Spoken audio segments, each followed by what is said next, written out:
ó yá o. ibì kan bẹ tó o gbọdọ̀ mọ́ wò wo àwọn ìròyìn wo àwọn ìṣẹ̀lẹ̀ tó ń ṣẹlẹ̀ ní nàìjíríà nílẹ̀ yorùbá ibo ní pọ̀nkan dé dúró.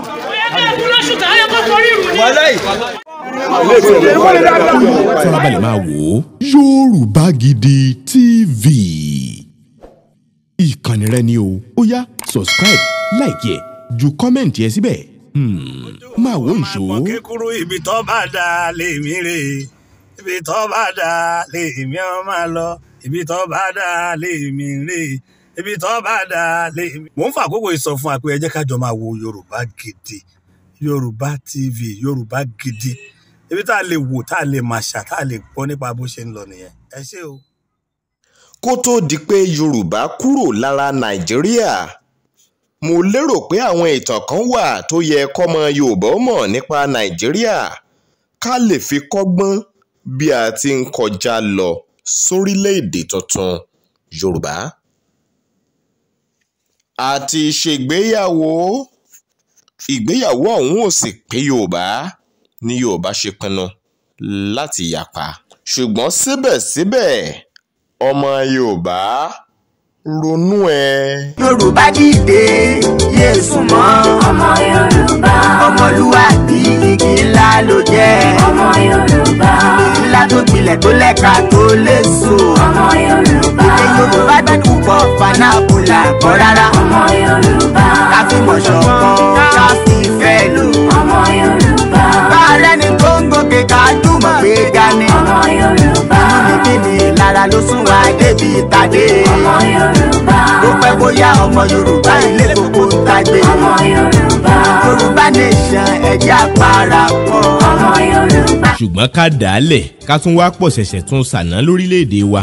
níkànnì Yorùbá Gidi a ti ṣàgbéyẹ̀wò àti àkójọpọ̀ irú ikú tó pa àwọn ààrẹ Nàìjíríà kọ̀ọ̀kan àti àsìkò tí wọ́n fayé sílẹ̀ tí wọ́n gbọ̀run lọ pẹ̀lú ọ̀rọ̀ tí wọ́n sọ kẹ́yìn nínú wọn.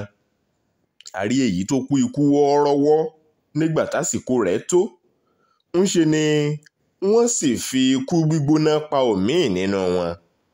ẹ ò ṣàìmọ̀ pé àwọn adarí orílẹ̀-èdè Nàìjíríà kúndùn láti máa fi àìsàn tó ń ṣe wọ́n pamọ́ káràlú ó má bàa máa àrùn tí ń kọlù wọ́n ṣùgbọ́n ó rọ̀ wọ́n lọ́rùn bí ẹni fẹ́ràn jẹ̀kọ láti máa ná owó wa lé àìsàn àtàwọn àrùn tó ń bá wọn jà lórí nílẹ̀ òkèrè tí wọ́n ó sì wá máa sá lọ tí wọ́n á sì fi mẹ̀kúnnù sílẹ̀ sínú àárẹ̀ láwọn ilé ìwòsàn láwọn ahéré ilé ìwòsàn tí ò nírin iṣẹ́ tí ò sí tí wọ́n fi tọ́jú aláàárẹ̀ tí ń bẹ ní Nàìjíríà gẹ́gẹ́ bí Buhari ti ṣe léraléra ẹ̀ ṣáà gbàgbé.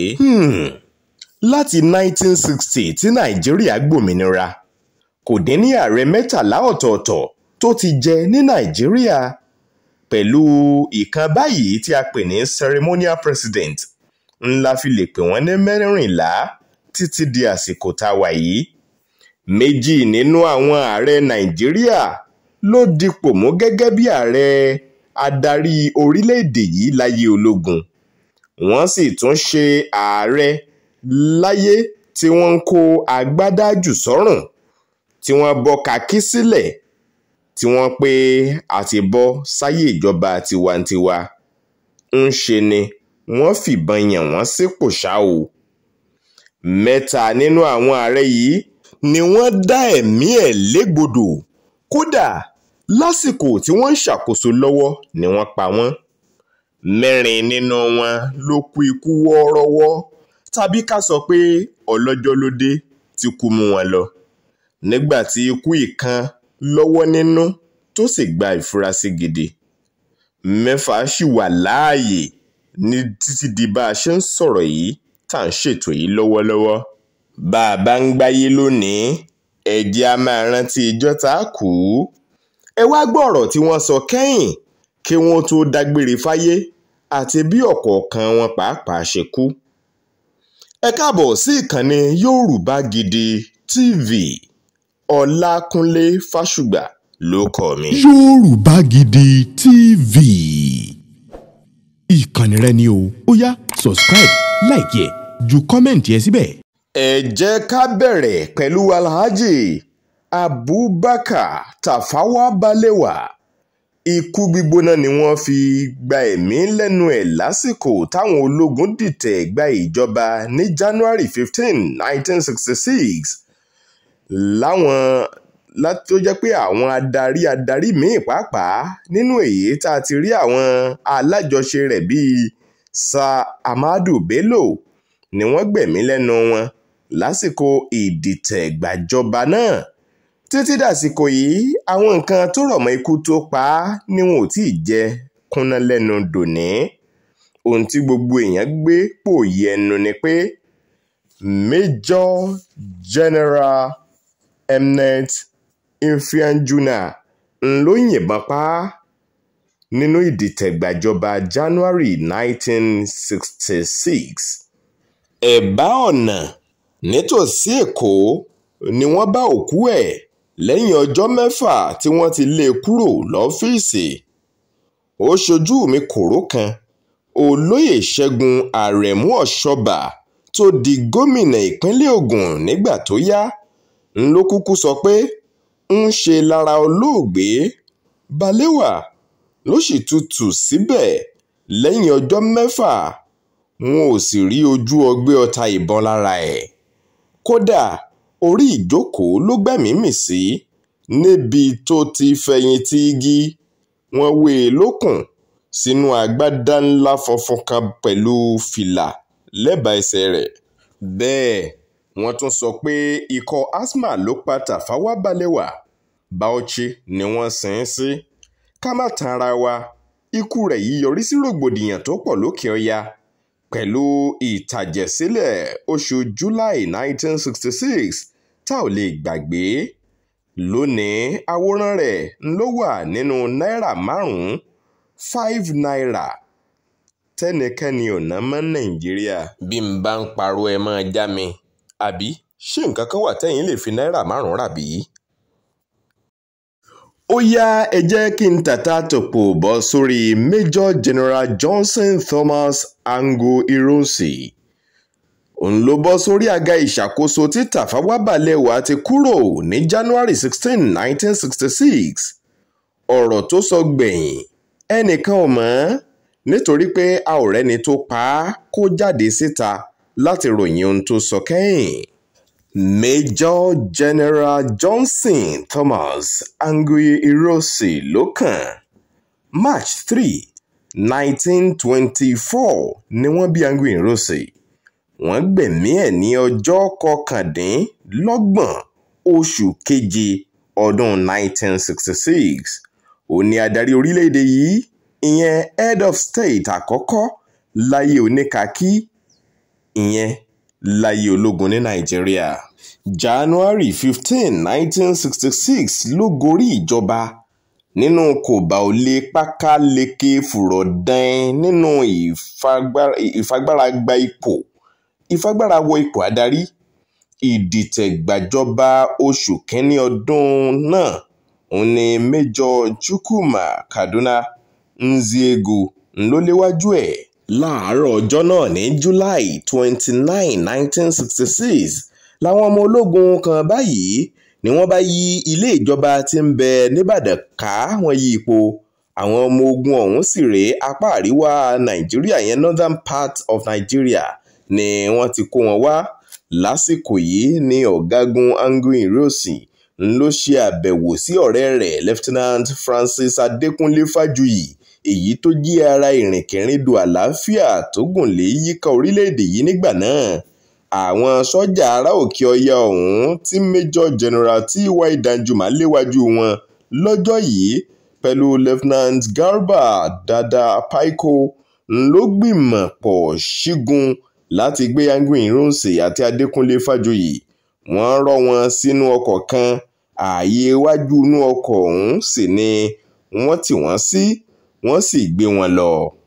Bẹ́ẹ̀ ìpinnu wọn ni láti pọ́ wọn lọ́fun yọ̀yọ̀ kí wọ́n lè ṣàlàyé ipa tí wọ́n kó nínú ìdìtẹ̀gbàjọba January 16, 1966, èyí tó yọrí sí bí wọ́n ti ṣekú pa ọ̀pọ̀ nínú àwọn adarí èyí tó jẹ́ ti apá àríwá Nàìjíríà, ìyẹn Northern Nigeria. Wọ́n wa ọkọ̀ náà lọ sí Mile 8 ní Ìwó Road tí wọ́n sì wọ́ wọn wọnú igbó lọ. Nínú igbó tí wọ́n wọ́ wọn lọ yìí ni wọ́n ti ń kó ìyà fún Ironsi àti Fájuyì, bẹ́ẹ̀ ni wọ́n fọ̀rọ̀ wá wọn lẹ́nu wò. Níbẹ̀ ni inú ti bí ọ̀kan lára àwọn sọ́jà apá àríwá alẹ̀ yìí ọ̀hún tó sì yìnbọn pa Angu Ironsi nítorí pé ó kọ̀ láti dáhùn àwọn ìbéèrè tí wọ́n ń tì sí i, kò sì jẹ́wọ́ ipa tó kó nínú ètò ìdìtẹ̀gbàjọba lóṣù kínní ọdún náà. Àwọn kan sọ pé Sergeant Tijani ló yìnbọn pa Ironsi lọ́jọ́ ọ̀hún. Ẹ wò ó, wọn ò dá Adékúnlé Fájuyì náà sí o, ńṣe ni wọ́n ṣekú pa á, ìbọn ni wọ́n fi pa òun náà. A ò sì mọ ọ̀rọ̀ tó sọ kẹ́yìn tó fi jáde láyé. Ẹnu tí a mọ̀ ni pé ó sọ fún Danjuma pé ta ló sọ fún un pé òun lọ́wọ́ nínú ìdìtẹ̀gbàjọba àti pé ìfẹ̀sùnkanni náà kò ní òótọ́ nínú. Ṣáájú àsìkò yìí, Ironsi náà ti ṣàlàyé fún ọmọ rẹ̀ ọkùnrin kan tó wà pẹ̀lú ẹ̀ pé kó má gbẹ̀san o. Ó wí pé má gbẹ̀san. Ẹ̀wẹ̀, Lieutenant General Yakubu Gowon ló gorí àpèrè tí Angu Ironsi ti ṣubú. August 1, 1966 ni Gowon gorí ipò ìṣàkóso. Ǹjẹ́ lẹ mọ̀ pé Yakubu Gowon òun fúnra ẹ̀ ṣì wà láàyè di àsìkò tá à ń kóròyìn yìí jọ. Murtala Ramad Mohammed lọ́pọ́n tó ń súnkàn o. November 8, 1938 ní Kano. Òun yìí sì ni Head of State adarí orílẹ̀-èdè Nàìjíríà kẹta. Ní July 29, 1975 lẹ́yìn tí wọ́n gba General Yakubu Gowon lálejò lásìkò ìpàdé àpérò àjọ ilẹ̀ adúláwọ̀ nígbà náà, ìyẹn OAU Summit ní Kampala lọ́jọ́ kẹtàlá oṣù kejì ọdún 1976 nígbà tí Murtala Muhammed ń kọrí sí ẹnu iṣẹ́ rẹ̀. Ọwọ́ àwọn ìṣọ̀wọ́ ọmọ ogun kan tó jẹ́ ara àwọn tó gbìmọ̀ dìtẹ̀gbàjọba náà ló kó sí, ìyẹn ìdìtẹ̀gbàjọba tí ò kẹsẹ̀ járí, èyí tí Colonel Dinka ń darí ẹ̀. Wọ́n kàn déédéé farahàn ni wọ́n ṣẹ́yọ láti inú ilé epo kan báyìí lódì kejì. Wọ́n dènà dé, wọ́n sì ṣekú pa Murtala Muhammed. Èyí wáyé ní gẹ́rẹ́ táago 8 àárọ̀ ti kọjá díẹ̀. Ìgbà ọjọ́ 200 days péré lòun náà lò lọ́fíìsì títí tán fi dé bá a. Ẹni tó jẹ́ ADC rẹ̀, ìyẹn Lieutenant Akíntúndé Akínsẹ̀yìnwá àti awakọ̀ rẹ̀ pàápàá bá ìṣẹ̀lẹ̀ náà rìn. Ọwọ́ tí ikú ẹ̀ bá wá wà yìí jẹ́ kó nira láti lè fìdí ẹ̀ múlẹ̀ ọ̀rọ̀ tó sọ gbẹ̀yìn kó tó gbẹ̀mí mì. Chief of Staff nígbà yẹn, Lieutenant General Olúṣẹ́gun Ọbásanjọ́ ló gorí àpèrè lẹ́yìn rẹ̀. Kébékébé ni bàbá ń ṣe lẹ́gbàá títí dàsìkò yìí. Bàbá Ọbásanjọ́ ṣì wà láàyè síbẹ̀. Nígbà tí General Olúṣẹ́gun Ọbásanjọ́ máa gbé ìjọba sílẹ̀, alágbádá ló gbé ìjọba fún o. Alhaji Usman Shagari ló gorí àpèrè lẹ́yìn rẹ̀ ní October 1, 1979 gẹ́gẹ́ bí Murtala Muhammed ṣe ti pinnu ẹ̀ ṣáájú. Wọ́n bí Shehu Usman Shagari ní ọjọ́ 5 oṣù kejì ọdún 1925 nílùú Shagari nípínlẹ̀ Sokoto. Inú ìdílé Muslim Fúlàní sì ni wọ́n bí i sí. Shehu Shagari ní ààrẹ àkọ́kọ́ tí wọ́n dìbò yàn sípò nínú ìṣèjọba tiwantiwa ní Nàìjíríà. Ìṣèjọba rẹ̀ ló gbé Nàìjíríà wọ Second Republic. Ní gẹ́rẹ́ tí wọ́n ṣèbúrawọ́pọ̀ fún un ní sáà kejì, ǹjẹ́ lẹ mọ̀ pé General Muhammadu Buhari ń ló lé kúrò lórí àga ìṣàkóso ní December 31, 1983 nínú ìdìtẹ̀gbàjọba tí ò mú ìtàjẹ̀sílẹ̀ wá, ṣùgbọ́n kì í ṣe wọ́ọ́rọ́wọ́ ìdìtẹ̀gbàjọba ni. Wàyí o, gbogbo ayé ló mọ̀ pé General Muhammadu Buhari yìí náà ni ààrẹ alágbádá tó ń ṣàkóso lọ́wọ́ báyìí ní Nàìjíríà ó sì ń mí ní Nàìjíríà kò tí ì kú àmọ́ ẹni tí ò tí ì kú kò ì mọ̀kú tí ó pa òun. lẹ́yìn ẹ̀ ni Shehu Usman Shagari bá tún dìídì gborí wọnú òṣèlú ní 1951 nígbà tí ó di akọ̀wé ẹgbẹ́ Northern People's Congress ní Sokoto. Ipò yìí ló wà títí di 1956. bí a ó bá ròyìn Shagari nídìí òṣèlú a ó padà sí 1945 nígbà tó dá ẹgbẹ́ àwọn ọ̀dọ́ kan sílẹ̀ tó ń jẹ́ Youth Social Cycle nípínlẹ̀ Sokoto. ní 1954 wọ́n yan Shehu Shagari sípò nílé aṣòfin ìyẹn ilé aṣojú-ṣòfin èyí tó sì ń fi ń ṣojú ẹkùn ìwọ̀ oòrùn Sokoto nígbà náà. December 28, 2018 ní bíi aago 6:30 ìrọ̀lẹ́ ní títàn dé bá Shehu Shagari ó gbẹ̀mímì lẹ́yìn àìsàn ráńpẹ́ ilé ìwòsàn àpapọ̀ Àbújá níbi wọ́n gbé ń tọ́jú ẹ̀ ló kú sí. ó kú lẹ́ni ọdún 93 93 years old. ọmọ ẹ̀ kan tórúkọ rẹ̀ ń jẹ́ Bello Bala Shagari ló kéde ikú ẹ̀ fáyé gbọ́ nígbà náà kó sì tó di pé Shagari kú ni kò ti lè lanu sọ̀rọ̀ mọ́. kò sí ọ̀rọ̀ kankan tó sọ gbẹ̀yìn tá a lè rí tọ́ka sí kó tó kú. ní ti Muhammadu Buhari tó dìtẹ̀ gbàjọba lọ́wọ́ Shagari ní tiẹ̀ ó lè gbé ó lè gbà á ní ọ̀rọ̀ òun jẹ́ nítorí pé ní August 27, 1985 ni wọ́n já ìjọba gbà mọ́ òun náà lọ́wọ́. Ibrahim Gbàdàmọ́sí Babangida ló já ìjọba òun gbà mọ́ Buhari lọ́wọ́ nígbà náà. ẹ̀wẹ̀ àti Buhari àti Babangida àwọn méjèèjì ṣì wà láàyè síbẹ̀. ẹ̀wẹ̀ lẹ́yìn ọ̀pọ̀lọpọ̀ wàhálà tó ṣẹlẹ̀ èyí tó tẹ̀lé bí wọ́n ti gbégi lé ètò ìdìbò June 12, Babangida fọgbọ́n ṣètò ọ̀nà àti jáde kúrò nípò fúnra rẹ̀. ńṣe ló gbé ipò lé adarí ìjọba fìdíhẹ́ ìyẹn interim government lọ́wọ́ èyí tí olóyè Ernest Shonekan ń darí ẹ̀ nígbà náà. August 27, 1993 ló gbé Shonekan sípò. ìjọba ọ̀hún ló dàbí ajá inú ìwé kìnìún tí ò léyín lè kánná. ìjọba náà fọ́ nígbà tí wọ́n tú u ká tí General Sani Abacha gba agbára ìṣàkóso ní November 1993. ní ti Shonekan àwọn mọ̀lẹ́bí Shonekan sọ pé àìsàn òtútù àyà acute pneumonia ló pa Shonekan. wọ́ọ́rọ́wọ́ ló kú lọ́jọ́ 11 oṣù kínní ọdún 2022 lẹ́ni ọdún 95 85 years old. ọ̀rọ̀ tó sọ gbẹ̀yìn kò sí lákọsílẹ̀. ní ti General Sani Abacha ní tiẹ̀ ogúnjọ́ ìyẹn September 20, 1943 ni wọ́n bí i nípínlẹ̀ Kano. láyé ológun ló ṣàdarí orílẹ̀-èdè Nàìjíríà láti 1993 sí 1998 kó tó di pé ó gbẹ̀mímì. ńṣe làbáchà yí àga ìjọba mọ́ ìjọba fìdíhẹ́ nídìí ìjọba fìdíhẹ́ tí Ernest Shonekan ń darí. ìyẹn lọ́jọ́ 8 oṣù kẹfà June 8, 1998 ní Sani Abacha náà bá kí ayé pé ó dìgbò ṣe. nínú Aso Rock ló kú sí l'Àbújá. lọ́jọ́ náà gan sì ni wọ́n gbé e jù sí kòtò níbi wọ́n ti sin. àwọn kan sọ pé pípa ni wọ́n pa Abacha ṣùgbọ́n ìjọba fúnra wọn sọ pé ìlùkìàyà heart attack ló pa á.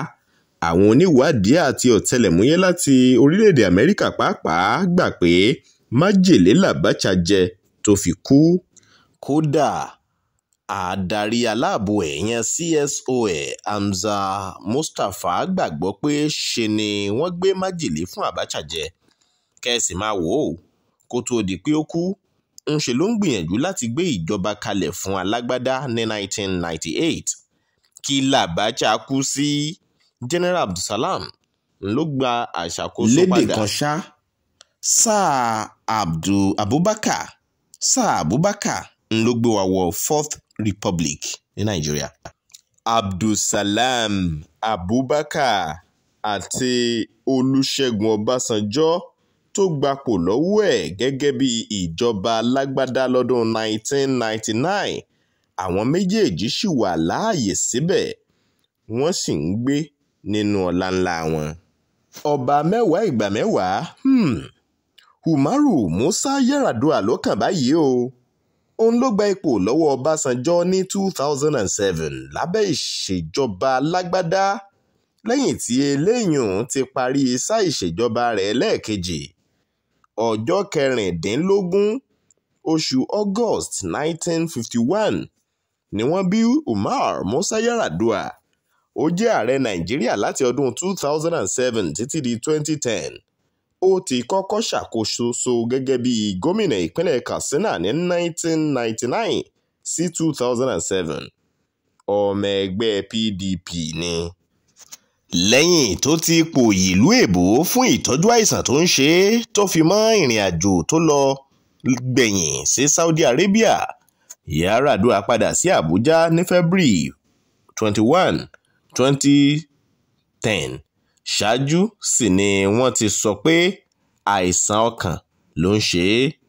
Ní pípadàdé tó padà dé sí Nàìjíríà lóṣù kejì ọdún 2010. Afẹ́ lè má lè sọ pé àìsàn kan báyìí pàtó ló ń ṣe é tàbí ipò báyìí ní ìlera rẹ̀ wà, ṣùgbọ́n wọ́n wí pé máṣíìnì ló fi ń gbé ayé, ẹ̀mí rẹ̀ ti lọ. Nígbà tó di May 5 ni Yar'Adua jáde láyé, ó dàtọwọ́ rẹ̀ lẹ̀. Wọ́n sì sin ní May 6 nílùú rẹ̀ ní Katsina. Igbákejì rẹ̀ tó ń rolédè nígbà náà, Dr. Goodluck Ebele Jonathan, ló kúkú gorí àpèrè ààrẹ Nàìjíríà lẹ́yìn rẹ̀. Jonathan sì wà láàyè síbẹ̀, ó ń gbádùn ẹ̀mí ẹ̀. Ẹ̀yú àjẹ́ kí n dá yín padà síbẹ̀rẹ̀ kárán wara wa létí bí Nnamdi Azikiwe ṣe kú. Nnamdi Benjamin Azikiwe ni wọ́n bí ní November 16, 1904 nípínlẹ̀ Niger. Báyìí ọmọ Ìgbò ni ti ìpínlẹ̀ Anambra. Òun ni ààrẹ àkọ́kọ́ ní Nàìjíríà láti 1963 sí 1966. Òun fúnra rẹ̀ jẹ́ ara ọ̀pákùtẹ̀lẹ̀ fún òmìnira Nàìjíríà nígbà náà. Father of Nationalism ni wọ́n tiẹ̀ ń pè é. May 11 ló gbẹ̀mí mì. Tẹ́lẹ̀ erùsùngì fún nílé ìwòsàn ìjọba tẹ́ḿbẹ̀ lẹ́nugun.